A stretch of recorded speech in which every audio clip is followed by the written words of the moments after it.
Husband வேற ஒரு லேடியை வீட்டுக்கு கூட்டிகிட்டு வந்து ஸ்டே பண்ண வச்சுருக்காரு. நிறைய பேர் ஃபேஸ் பண்ணுற ப்ராப்ளம் தான். ஸோ இந்த மாதிரி கேசஸில் அவங்களுக்கு என்ன பனிஷ்மெண்ட் கிடைக்குமா? கோர்ட் ஆர்டரை வயலேட் பண்ணுறதுக்கு சமம்.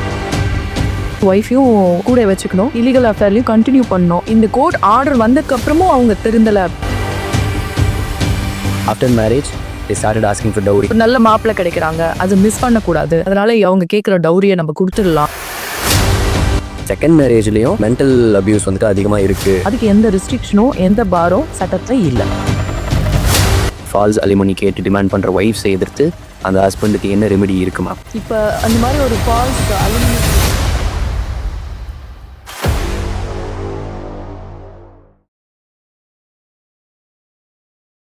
சைல்டு விசிட்டேஷன் ரைட்டோட தான் டிவோர்ஸ் கிராண்ட் ஆகிருக்கு. ஆனாலும் கூட எக்ஸ் பார்ட்னர் குழந்தைய பார்க்க அலோவ் பண்ண மாட்டாங்க. இதுக்கு என்ன மேம் பண்ணலாம்? இது காமனாக நிறைய பேர் ஃபேஸ் பண்ணுற ப்ராப்ளம் தான். கார்டியன் அண்ட் வார்ட்ஸ் ஆக்ட் 1890 படி விசிட்டேஷன் ரைட்ஸ் கிராண்ட் பண்ணப்போ குழந்தைய பார்க்க விடாமல் பிளாக் பண்ணுறது கோர்ட் ஆர்டரை வயலேட் பண்ணுறதுக்கு சமம். அப்போ இதுக்கு என்ன மேம் பண்ணலாம்? இதுக்கு ஏதாச்சும் லீகல் ஸ்டெப்ஸ் இருக்கா? அஃப்கோர்ஸ் இதுக்கு நீங்கள் லீகலாக ஸ்டெப் எடுக்கலாம். Contempt of court act 1971 section 12 படி டிஸ்ஒபீடியன்ஸ் ஆஃப் விசிட்டேஷன் ரைட்ஸ்க்கு அவங்களுக்கு up to 6 months imprisonment and ஃபைனும் பனிஷ்மெண்ட்டாக கிடைக்க வாய்ப்பு இருக்கு. டைவர்ஸ் அப்ளை பண்ணி 6 months வெயிட்டிங் பீரியட் கொடுத்துருக்கு கோர்ட். ஆனாலும் கூட அந்த டைம்லேயே ஹஸ்பண்ட் வேற ஒரு லேடியை வீட்டுக்கு கூட்டிகிட்டு வந்து ஸ்டே பண்ண வச்சுருக்காரு. இந்த விஷயத்த எப்படி லீகலாக ஹேண்டில் பண்ணலாம் மேம், நீங்கள் சொல்லுங்கள். ஆக்சுவலாக ப்ராப்பராக டிவோர்ஸ் வாங்காமல் இந்த மாதிரி டிவோர்ஸ் கிடைக்கிறதுக்கு முன்னாடியே வேற ஒரு பொண்ணை கூட்டிகிட்டு வருது ஒய்ஃபுக்கு கொடுக்குற ஒரு மென்டல் க்ரூயாலிட்டி. ஆக்சுவலாக செக்ஷன் 13 சப்க்ளாஸ் 1 IA பிரகாரம் இது ஒரு க்ரூயாலிட்டி. இதுக்கு கோர்ட் அதிகபட்சமாக இந்த 6 months கூலிங் பீரியடை அவங்க கட் பண்ணலாம், ஹையர் அலிமனி கொடுக்கலாம். அப்படி இல்லாத பட்சத்தில் வீட்லேருந்து அவங்கள வெளியேற்றலாம். ஹஸ்பண்டையும் அவங்க கூட்டிகிட்டு வந்திருக்கிற அந்த பொண்ணையும் அந்த வீட்லேருந்து அவங்களால வெளியேற்றலாம். இந்த மாதிரி அந்தந்த கேஸ்க்கு ஏற்ற மாதிரி கோர்ட் வந்து அதிகபட்ச தண்டனை கொடுக்க முடியும். ஈவந்தோ இதுக்கு இம்ப்ரிசன்மெண்ட் கிடைக்காது, ஆனால் ஒவ்வொரு கேஸ்க்கு ஏற்ற மாதிரி அவங்களுக்கான ஒரு சொல்யூஷன் டெஃபினட்டாக கிடைக்கும். மேம் இன்னொரு கொஸ்டின் கேட்டிருக்காங்க. என்ன கேட்டிருக்காங்க அப்படின்னா, ஹஸ்பண்ட் இருக்கிறப்போ அவங்களோட இன்லாஸ் வந்துட்டு நல்ல விதமாக ட்ரீட் பண்ணுறாங்க, பட் இல்லாதப்போ ரொம்ப வேர்ஸாகவும் த்ரெட்டன் பண்ணுற மாதிரியும் ட்ரீட் பண்ணுறாங்க மருமகளா. ஆமாங்க. ஸோ இந்த சிச்சுவேஷனில் அவங்களுக்கு என்ன லீகல் ரெமெடி இருக்குது, நீங்கள் சொல்லுங்கள் மேம். இந்த மாதிரி சுச்சுவேஷனில் இவங்க ஆக்சுவலாக கோ த்ரூ பண்ணுறது வந்து டொமஸ்டிக் வைலன்ஸ் ஆக்ட் 2005 பிரகாரம் இவங்களுக்கு நிறைய ரெமெடிஸ் அவைலபிளாக இருக்குது. செக்ஷன் 3, செக்ஷன் 12, செக்ஷன் 17 பிரகாரம் இவங்க இன்லாஸ் மேலே ப்ராப்பராக வந்து ஒரு கேஸை ஃபைல் பண்ணலாம். அது மூலமாக அவங்களுக்கு தண்டனை கிடைக்கிறதுக்கு கூட வாய்ப்பு இருக்குது.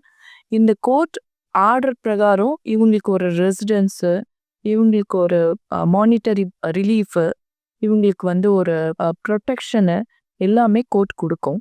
ஆனால் இவங்க ப்ராப்பராக ஒரு கம்ப்ளைண்ட்டை ஃபஸ்ட்டு ரெஜிஸ்டர் பண்ணணும் இதுக்காக. ஸோ இந்த மாதிரி கேசஸில் அவங்களுக்கு என்ன பனிஷ்மெண்ட் கிடைக்குமா? இந்த அஃபென்ஸ் எல்லாம் ப்ரூவ் ஆச்சு அப்படின்னா அவங்களுக்கு 1 year வரைக்கும் இம்ப்ரிசன்மெண்ட்டு, அப் டு 20,000 வரைக்கும் ஃபைனும் கிடைக்கும். இந்த கோர்ட் ஆர்டர் வந்ததுக்கப்புறமும் அவங்க திருந்தலை அப்படின்னா இதை அவங்க எக்ஸிக்யூட் பண்ணலாம். Ma'am one more question. இப்போல்லாம் பார்த்தீங்கன்னா ஹஸ்பண்ட்ஸ் நிறையா பேர் வந்துட்டு இல்லீகல் அஃபேர்ஸில் இருக்காங்க. ஸோ இது அவங்க ஒய்ஃப்ஸ்க்கு தெரிஞ்சும் அவங்க வந்துட்டு டிவோர்ஸ் நீங்கள் வாங்கிட்டு நீங்கள் அவங்கள கல்யாணம் பண்ணிக்கங்க அப்படின்னு சொன்னாலும் கூட டிவோர்ஸ் கொடுக்க மாட்டுறாங்க ஹஸ்பண்ட்ஸ். ஸோ இந்த மாதிரி டைமில் அவங்களுக்கான லீகல் ரெமெடி என்ன? இப்போ இல்லீகல் அஃபேர்ஸில் இருக்காங்க ஹஸ்பண்ட் அப்படின்ற ஒய்ஃபுக்கு தெரிஞ்சிருச்சு, அதை அவங்க கண்டுபிடிச்சிட்டு சொல்கிறாங்க, ஆனால் டிவோர்ஸ் கொடுக்க மாட்டேன்றாங்க. அதாவது ஒய்ஃபையும் கூட வச்சுக்கணும், இல்லீகல் அஃபேர்லையும் கண்டினியூ பண்ணணும் அப்படின்னு ஹஸ்பண்ட்ஸ் நினச்சாங்க அப்படின்னா இது ஒரு பெரிய great mental cruelty to the wife. எல்லா ஒய்ஃபும் அதை அக்செப்ட் பண்ணி வாழணும்னு அவசியம் எதுவும் இல்லை. ஸோ இவங்க ப்ராப்பராக ஒரு மென்டல் க்ரூயாலிட்டி, அடல்ட்ரி இது ரெண்டுத்துக்கும் சேர்த்து ஒரு டிவோர்ஸ் பெட்டிஷனை கோர்ட்டில் அவங்க ஃபைல் பண்ணலாம். செக்ஷன் 13 சப்க்ளாஸ் 1 IA பிரகாரம் ரெண்டுமே கவர் ஆகிடும்.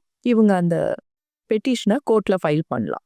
மேம் நீங்கள் சொல்கிறது ப்ரூஃப் இருந்தால் ஃபைன், கூலிங் பீரியட் இருக்காது, உடனே வந்துட்டு டிவோர்ஸ் கிராண்ட் பண்ணிடுவாங்க. பட் ப்ரூஃப் இல்லாத பட்சத்தில் அவங்களுக்கு என்ன பண்ணுறது? அவங்க என்ன பண்ண முடியும்? இப்போ ஒய்ஃப் கிட்ட அவரோட ஹஸ்பண்ட் இல்லீகல் அஃபேர்ஸை பத்தி ப்ரூஃப் இருக்கு ப்ராப்பரா அப்படின்னா அவங்க கோர்ட்ல அடல்ட்ரி பிளஸ் க்ரூயாலிட்டி கீழே டிவோர்ஸ் ஃபைல் பண்ணி இந்த ப்ரூஃபையும் சப்மிட் பண்ற பட்சத்துல இவங்களுக்கு கூலிங் பீரியட் எல்லாம் எதுவுமே இல்லாம டிவோர்ஸ் உடனே கிடைச்சிடும்.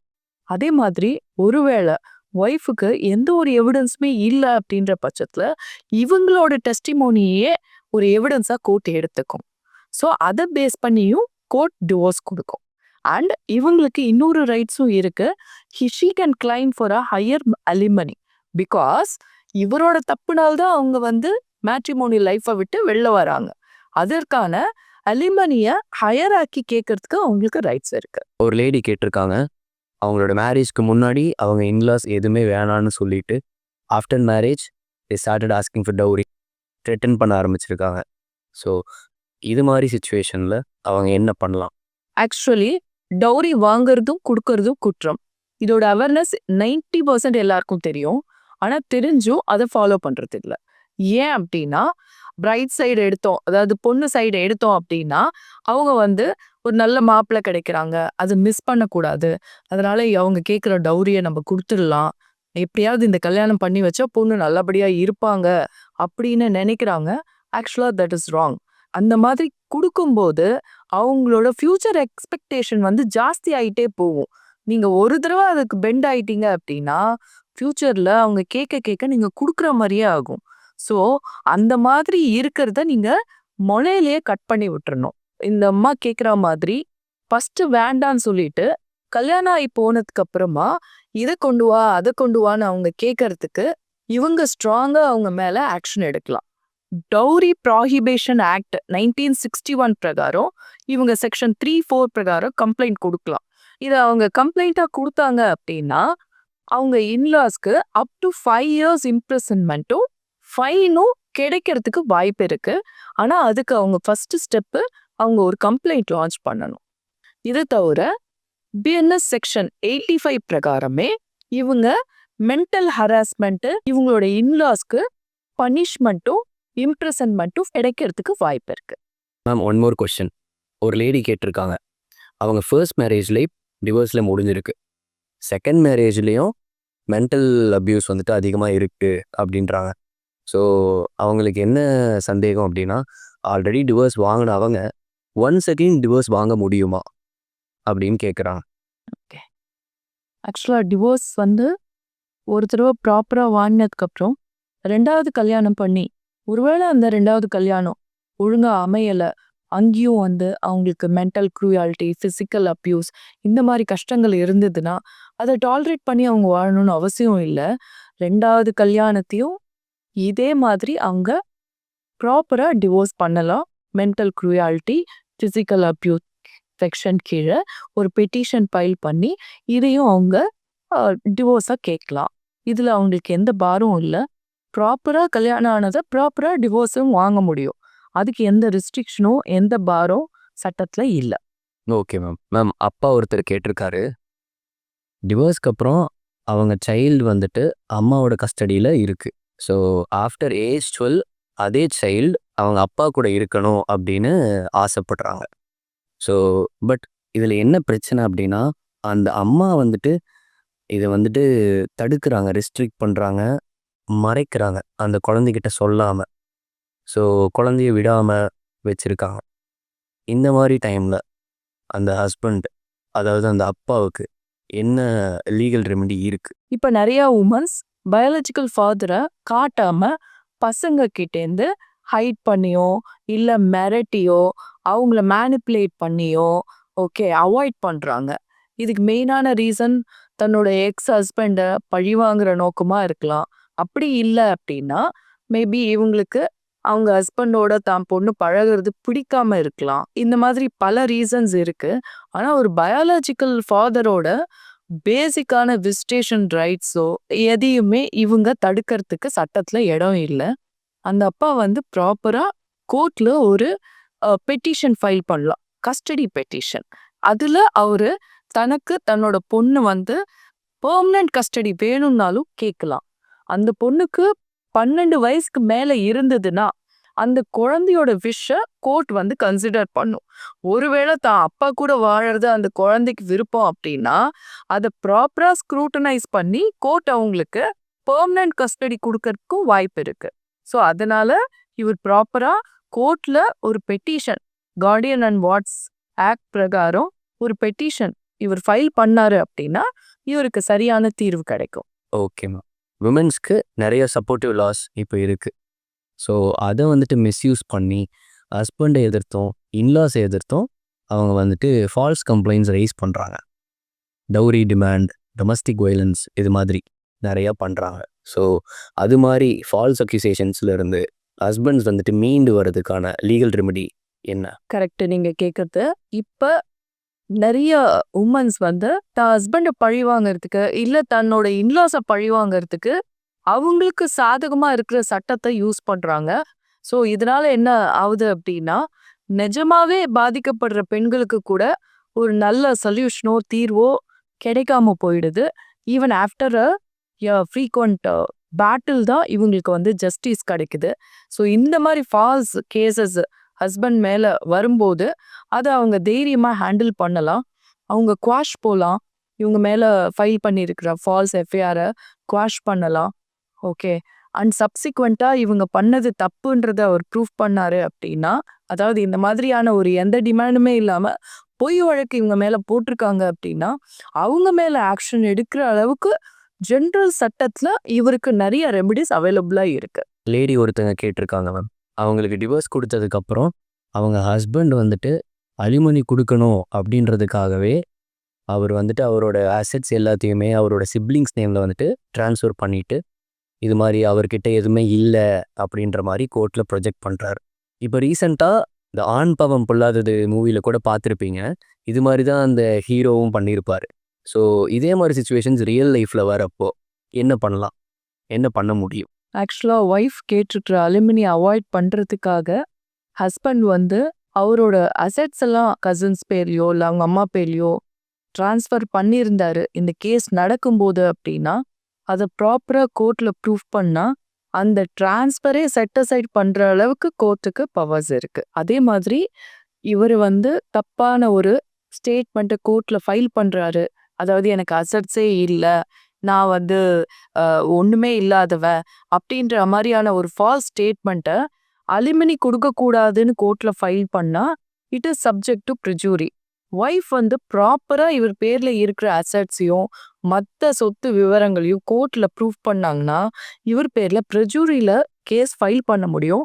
அதுக்கு அவருக்கு பார்த்தீங்கன்னா 7 வருஷம் வரைக்கும் தண்டனை கிடைக்கிறதுக்கு கூட வாய்ப்பு இருக்குது. ஸோ கேஸ் டு கேஸ் தான் இது, ஜென்ரலைஸாக சொல்ல முடியாது. சில ஹஸ்பண்ட்ஸ்க்கு நிஜமாவே சொத்து இல்லாமல் இருக்கலாம். சில பேர் சொத்து வச்சுக்கிட்டே ஒய்ஃபுக்கு எதுவும் கொடுக்கக்கூடாதுன்ற காரணத்துக்காகவே அந்த சொத்தெல்லாம் வேற யாருக்காவது டிரான்ஸ்ஃபர் பண்ணியிருக்கலாம். ஆனால் இந்த டிரான்ஸ்ஃபர் எப்போ நடந்ததுன்றது தான் ரொம்ப முக்கியம். இந்த கேஸ் நடக்கும்போது நடந்ததா இல்லை அதுக்கு முன்னாடி நடந்ததா இதை ரொம்ப கண்டிப்பாக நீங்கள் பார்க்கணும். அதுக்கேற்ற மாதிரி தான் நீங்கள் பெட்டிஷன் ஃபைல் பண்ண முடியும். Okay ma'am. Ma'am one more question. Lady ஒருத்தங்க கேட்டிருக்காங்க, அவங்க எதுவுமே பண்ணாமல் அவங்க வேலையை பார்த்துட்டே இருந்தாலும் அவங்க இன்லாஸ் ஆகட்டும் அவங்க ஹஸ்பண்ட் ஆகட்டும் அவங்கள கேரக்டர் அசாசினேட் பண்ணி மென்டல் அப்யூஸ்க்கு தள்ளுறாங்க. ஸோ இந்த மாதிரி டைமில் அவங்க என்ன பண்ணலாம், அவங்களுக்கான லீகல் ரெமெடி என்ன? இந்த மாதிரி கேரக்டர் அசாசினேஷனை உமன்ஸை பண்ணுறது ரொம்ப கேஷுவலான விஷயமா மாற்றிட்டாங்க.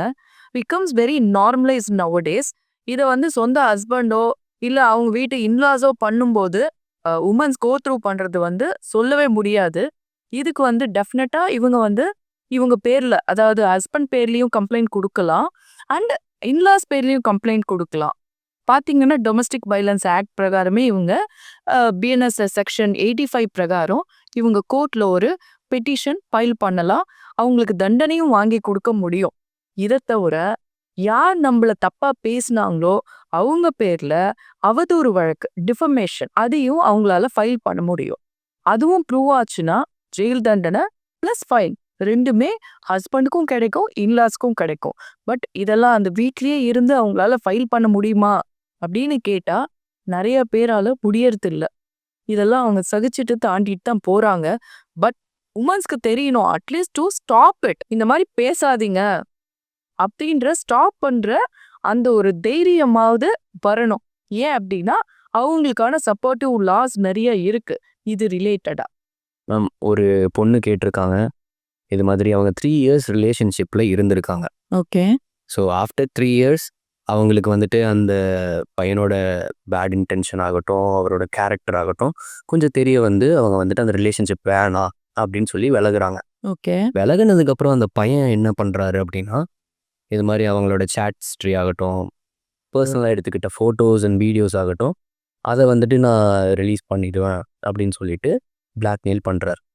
இது மாதிரி சுச்சுவேஷன்ஸில் அந்த பொண்ணுக்கான ரெமெடி என்ன பண்ண முடியும்? நீங்க கேட்ட கொஸ்டின்ஸ் இப்போ நவடேஸ் நிறைய பேர் ஃபேஸ் பண்ணிட்டு இருக்காங்க. நான் லிவ்ன்றது ரொம்ப காமனாக ஆயிடுச்சு. அப்படி லிவ்னா இருக்கும்போது ஒருத்தரை பற்றி முழுமையாக புரிஞ்சுக்காம நிறைய விஷயங்கள் கேர்ள்ஸ் பண்ணிடுறாங்க. அதோட பின் விளைவுகள் ரொம்ப ரொம்ப மோசமாக இருக்கு.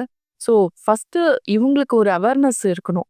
என்ன அப்படின்னா இந்த மாதிரி ஒரு பிரச்சனையில மாட்டும்போது அதை தைரியமாக ஃபேஸ் பண்ணுறதுக்கான ஃபஸ்ட்டு ஸ்டெப்பாக அவங்க தன்னை மென்டலி ஸ்ட்ராங் பண்ணிக்கணும். அப்படி பண்ணிக்கிட்டு இவங்க பேர்ல ஆக்ஷன் எடுக்கிறதுக்கு முன் வரணும். இதை சைலண்டா விட்டுறக்கூடாது. ஸோ இந்த மாதிரி அவங்க ஸ்டெப்ஸ் எடுக்கிறதுக்கு நியர்பை போலீஸ் ஸ்டேஷன்ல கம்ப்ளைண்ட் பண்ணலாம். பிஎன்எஸ் செக்ஷன் 308 சப்கிளாஸ் 2 படி அண்ட் 351 படி இவங்க அந்த நபர் மேல போலீஸ் ஸ்டேஷன்ல கம்ப்ளைண்ட் பண்ணலாம். அப்படி பண்ணினா என்ன நடக்கும் அப்படின்னா இவங்களை கூப்பிட்டு விசாரிச்சு இவர் ஆப்சீன் ஃபோட்டோஸோ இல்லை இவங்களை பற்றின சேட்டோ இல்லை பர்சனலாக எடுத்த ஃபோட்டோஸோ இதெல்லாம் வந்து யூஸ் பண்ணாத அளவுக்கு போலீஸ் வந்து ஆக்ஷன் எடுத்து அதெல்லாம் டெலீட் பண்ணுறதுக்கு ஹெல்ப் பண்ணுவாங்க. சப்சிக்வெண்ட்டாக ஐடி ஆக்ட் பிரகாரம் இவங்க பேரில் கம்ப்ளைண்ட் கொடுத்தா ஐடி ஆக்ட் பிரகாரம் அவங்களுக்கு 5லேருந்து 10 லட்சம் வரைக்கும் ஃபைன் போடுறதுக்கு நிறைய வாய்ப்பு இருக்குது. இதுக்கு உங்களுக்கு தேவை கொஞ்சம் தைரியம் ப்ளஸ் ஸ்ட்ராங் மைண்ட். இது ரெண்டும் இருந்ததுன்னா தாராளமாக நீங்கள் ஆக்ஷன் எடுக்கலாம். பட் இது பயந்துக்கிட்டு நீங்கள் விட்டுட்டீங்க அப்படின்னா லைஃப் லாங் இது உங்களுக்கு த்ரெட்டாகவே தான் இருக்கும். Ma'am one more question. Husband ஒருத்தர் கேட்டிருக்காரு, அவரோட ஒய்ஃப் ஃபினான்ஷியலாக ஸ்டேபிளாக இருக்காங்க, அசெட்ஸும் நிறையா இருக்குது. சரி. ஸோ இருந்தும் அவங்களுக்கு அலிமனி வேணும் அப்படின்னு டிமாண்ட் பண்ணுறாங்க. ஸோ இந்த மாதிரி சுச்சுவேஷன்ஸில் அந்த ஃபால்ஸ் அக்யூசேஷன், ஃபால்ஸ் அலிமனி கேட்டு டிமாண்ட் பண்ணுற ஒய்ஃப்ஸை எதிர்த்து அந்த ஹஸ்பண்டுக்கு என்ன ரெமெடி இருக்குமா? இப்போ அந்த மாதிரி ஒரு ஃபால்ஸ் அலுமினி கேட்டு ஒய்ஃப் தன்னோட அசெட் தன்னோட இன்கம்ஸை மறைச்சு கோர்ட்டில் ஒரு ஃபால்ஸ் ஸ்டேட்மெண்ட் ஃபைல் பண்ணி ஹஸ்பண்ட் கிட்டேருந்து அலுமினி வாங்கணும்னு நினச்சாங்க அப்படின்னா இட்ஸ் சப்ஜெக்ட் டு ப்ரெஜுரி. ப்ரெஜுரி அப்படின்னா கோர்ட்டை ஏமாற்றி ஃபால்ஸான ஒரு ஸ்டேட்மெண்ட்டை கோர்ட்டில் ஃபைல் பண்ணுறது. அப்படி பண்ணினா அவங்களுக்கு அப் டு 7 இயர்ஸ் வரைக்கும் தண்டனை கிடைக்க வாய்ப்பு இருக்குது. ஆனால் அதுக்கு நீங்கள் முதல்ல உங்கள் ஒய்ஃப் கிட்ட என்னெல்லாம் அசெட் இருக்கு, அவங்களுக்கு சோர்ஸ் ஆஃப் இன்கம் என்ன, இதெல்லாம் நீங்க கோர்ட்ல ப்ராப்பரா எவிடன்ஸோட தாக்கல் பண்ணணும். ஒரு பெட்டிஷன் இது தாக்கல் பண்ணினீங்கன்னா இவங்க மேல ஆக்ஷன் எடுப்பாங்க. ஓகே மேம், ஒரு ஃபீமேல் கேட்டிருக்காங்க, இது மாதிரி அவங்க 5 இயர்ஸாக ஒரு பையனை லவ் பண்ணிட்டு இருக்காங்க. ஓகே. அதை அவங்க பேரண்ட்ஸ் கிட்டே சொல்லியிருக்காங்க. சரி. சொன்னதுக்கப்புறம் உடனே அவங்க பேரண்ட்ஸ் வந்துட்டு ஆஸ் யூஸ்வல் ஆல் பேரண்ட்ஸ் பண்ணுற மாதிரி வேற ஒரு பையன் கூட கல்யாணம் பண்ணுறதுக்கு அவசரமாக பிளான் பண்ணி அந்த பொண்ணையும் வெளியே விடாமல் ஹவுஸ் அரெஸ்ட் பண்ணிட்டாங்க. ஸோ இந்த சுச்சுவேஷனில் அந்த பொண்ணுக்கான லீகல் ரெமெடி என்ன? இப்போ பார்த்தீங்கன்னா ஆர்டிகல் 21 பிரகாரம் ரைட் டு லிவ், அதாவது எனி சிட்டிசன் அவங்களோட விருப்பப்படி வாழறதுக்கு அவங்களுக்கு ரைட்ஸ் இருக்குது. ஸோ ஒரு பொண்ணு மேஜர் ஆனதுக்கு அப்புறமா அவங்களோட விருப்பம் இல்லாமல் கட்டாயப்படுத்தி வேற யாரையாவது கல்யாணம் பண்ணி வைக்கிறது சட்டப்படி குற்றம். அது அவங்க பேரண்ட்ஸாகவே இருந்தாலும் கூட அது வந்து தப்பு. ஸோ இந்த தப்புக்கு இந்த பொண்ணு அவங்க அம்மா அப்பா மேலே கம்ப்ளைண்ட் கொடுத்தா அவங்க மேலே ஆக்ஷன் எடுக்கிறதுக்கும் வாய்ப்பு இருக்குது. ஆனால் அந்த கட்டாய கல்யாணம் பண்ணுறத இந்த பொண்ணு நிறுத்திட்டு அவங்களுக்கு பிடிச்ச மாதிரி அவங்க வாழ்க்கையை அமைச்சிக்கிறதுக்கு அவங்களுக்கு எல்லா விதத்த ரைட்ஸும் இருக்குது. அதே மாதிரி இவங்களை சட்டவிரோதமாக வீட்டில் அடைச்சி வச்சதுக்கு பிஎன்எஸ் செக்ஷன் 127, 129 பிரகாரம் அவங்க அம்மா அப்பாவை உடனே அரெஸ்ட் பண்ணிடுவாங்க. இந்த பொண்ணு ஒரு கம்ப்ளைண்ட் பண்ணால் போதும், she can avoid all this situation. Ma'am ஒரு ஒய்ஃப் கேட்டிருக்காங்க, அவங்க ஹஸ்பண்ட் வந்துட்டு டெய்லியும் ட்ரிங்க் பண்ணிவிட்டு வீட்டுக்கு வந்து பிரச்சனை பண்ணுறாரு. ஃபிசிக்கல் அப்யூஸ் எதுவும் பண்ணலை, பட் அவர் பண்ணுற அந்த பிஹேவியர்ஸ், அந்த ஒய்ஃப்க்கு மென்டல் ஸ்ட்ரெஸ் கொடுக்குது. ஸோ எவ்வளவோ இயர்ஸ் தாண்டியாச்சு மேரேஜ் லைஃப்பில் என்டர் ஆகி. இருந்தும் அவர் வந்துட்டு அதை மாற்ற மாட்டுறார். அது அவங்களுக்கு பிடிக்கல. ஸோ இதை ஒரு ரீசனாக சொல்லி அவங்க டைவர்ஸ் அப்ளை பண்ணலாமா? தாராளமாக பண்ணலாம்.